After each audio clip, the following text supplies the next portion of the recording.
대장동 한도 폭이 어떻게 되시는지 궁금합니다. 제가 제 SNS에 썼습니다만은 그걸 가지고 뭐 한동훈 전 대표가 검찰이 죽었다 만다 하는데 정치검찰의 검찰권 오남용으로 검찰이 문 닫게 되고 문패를 띄게 되지 않습니까? 그게 책임자는 누구냐? 윤석열, 한동훈입니다. 검찰의 사망은 윤석열, 한동훈에 의해서 일어났고 검찰이 문 닫는 일도 윤석열, 한동훈 때문입니다. 그 두 사람은 어느 누구도 아니고 그 두 사람만큼은 입이 10개라도 할 말이 없는 분들이라 생각을 하고요. 근데 항소 포기 관련해서는 저는 오래전부터 이 문제는 공소 취소를 해야 될 사건이라고 얘기를 주장해 왔습니다. 그 점 변함이 없고 이번 구체적인 사안 같은 경우는 제가 이렇게 보니까 그 판결문을 봤는데 언론에서는 뭐 이재명 대통령과 연관성이 있습니다만 그 사건 판결문 자체는 이재명 대통령과 관계가 없는 것 같고 그 유동규 씨 등이 검찰의 구형보다 1년이 더 나왔더라고요. 그래서 그런 경우 요번에 이제 검찰의 구형보다 선고가 더 나왔을 때 통상 경우 원칙대로 보면 항소를 하지 않는 것이 원칙적인데 지금까지는 무조건 항소를 해온 게 검찰의 관행이었습니다.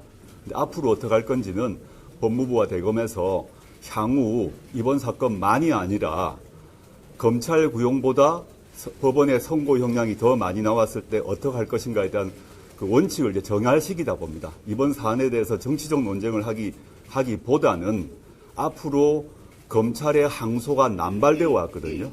심지어 1심에서 무죄가 나더라도 2심, 3심 계속 항소 상고를 해왔습니다. 이것 때문에 피고인들이 많은 고통을 받아왔는데 이번 기회에 보다 건설적, 긍정적 방향으로 논의가 바뀌어야 된다. 그건 뭐냐? 이제 아까 말씀드렸듯이 검찰의 구형보다 선고가 더 많이 나왔을 때 또는 검찰의 이제 이런 경우 뭐 여러 가지 예가 있습니다만 이번 사건이 그런 경우니까요. 7년 구형했는데 8년 선고가 됐더만요. 이런 경우 어떻게 해야 될 것인가에 대한 법무부와 검찰의 논의를 하고 그걸 원칙으로 세워서 향후 항소 상고의 방침을 정해야 된다 생각하고 있습니다. 지방선거에서 이제 국민의힘 퇴출 언급을 하셨는데 네. 구체적으로 좀 뭐 선거를 어떻게 승리하실지 또 국힘을 어떻게 퇴출하실지 그런 방향이 좀 있으시면은 지역이나 뭐 전략적으로 좀 더 설명을 해주시면 좋을 것 같습니다. 제가 만약에 11월 23일 전당대회 당선이 된다면 즉각적으로 지방선거 기획단을 꾸릴 것입니다. 그의 기초에서 논의를 해서 판단할 것인데 저의 사견임을 전제로 오늘 기자회견문 또는 그 이전에 다른 뭐 방송에서 말씀드린 바 있는데 지방선거의 목표는 두 가지입니다.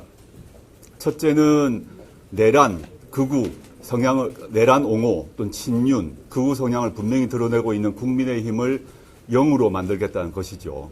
근데 구체적으로는 특히 광역단체장 같은 경우 전국의 국민의힘 광역단체장을 0으로 만들겠다라는 목표는 분명합니다. 그 목표 하에서 민주당 포함해서 여러 민주진보 진영의 그 당들과 협의를 할 것입니다. 근데 두 번째 목표는 그와 별도로 지방선거는 이 국회의원 선거와 달리 풀뿌리 민주주의를 활성화시키고 강화하는 선거입니다. 오늘 기자회견문에서도 제가 밝혔습니다만은 뭐 TK라거나 또는 뭐 호남이라거나 이런 경우 특정 정당이 지방행정부와 지방의회를 다 장악하고 있습니다. 이런 경우 동쪽이든 서쪽이든 또는 영남이든 호남이든 간에 이런 지역의 경우 일당이 특정 지역의 그 의회와 행정부를 장악하고 있다 보니까 견제와 균형이 이루어지지 않고 그래서 최근에 일어났던 수많은 뭐 부패 사건, 그 다음에 뭐 각종 갑질 사건들이 일어난 이유가 있는 것이죠. 이런데 조국신당이 역할을 할 것입니다.